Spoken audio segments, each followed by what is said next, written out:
What is your never interrupt an enemy while they are making a mistake moment? Years ago, I worked for a tech company where I finally landed the chance to speak at a big industry conference. It was a huge deal for me. My first time presenting on a major stage in front of an audience that actually mattered. I threw myself into preparing for it. Weeks of practice, refining slides, rehearsing the demo, and getting feedback from anyone who would listen. I was nervous as hell, but also determined to nail it. My manager was, well, let's just say she wasn't the easiest person to get along with. She had a reputation for being difficult and a bit nasty, but surprisingly, she was supportive about me doing this presentation. At least that's what I thought. She never once asked to see the presentation or sit through a practice run, just said, "Good luck," and left it at that. The conference was in Las Vegas, and on arrival, the organizers told us the demand for this session had exploded. Originally, we were scheduled for a small breakout room, but due to the overwhelming interest, they bumped us to the main stage room, expecting over 500 walk-ins. This news hit me like a punch to the gut. The nerves I had felt before, multiply that by 10. It wasn't just a small group anymore. It was hundreds of people, all waiting to hear something valuable, including some pretty important industry figures. Right before the session started, my manager spots a well-known media personality and their photographer sitting front and center. Suddenly, she lights up and insists she's going to co-deliver the presentation with me. She even updates the title slide,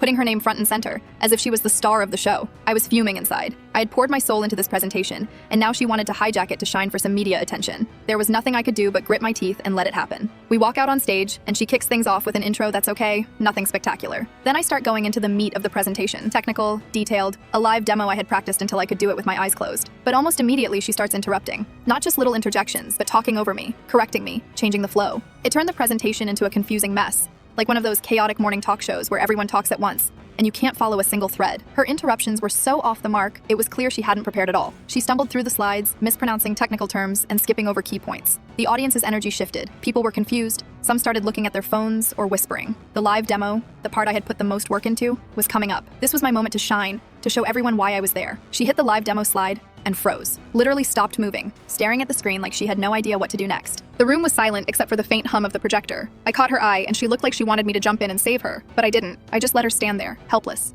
as the seconds ticked by and the tension mounted. The demo was a disaster. She fumbled with the equipment, mixed up steps, and the software crashed. The whole thing felt like a slow-motion train wreck. It was brutal, perfectly brutal. When the session finally wrapped up, the media people she had been hoping to impress slipped out quietly before the meltdown even started. They'd apparently just been hanging around from the previous session and weren't even planning to watch us. That made the whole thing even more humiliating for her. Backstage, things got heated. We had what you could call a confrontation. She was furious and tried to blame me for not stepping in, but the truth was clear. She had botched it herself, and I had every right to let her fail on her own terms. The tension between us boiled over, and it was clear nothing would ever be the same. I left the company within a few months. She didn't last much longer after that. The whole fiasco became a kind of legend in the office, a textbook example of what happens when someone tries to steal a moment they're not prepared for. Looking back, I learned a lot about patience and when to hold back and let someone's own mistakes reveal themselves. That day in Vegas, watching her crumble on stage while I stayed quiet, remains one of the most satisfying and defining moments in my career.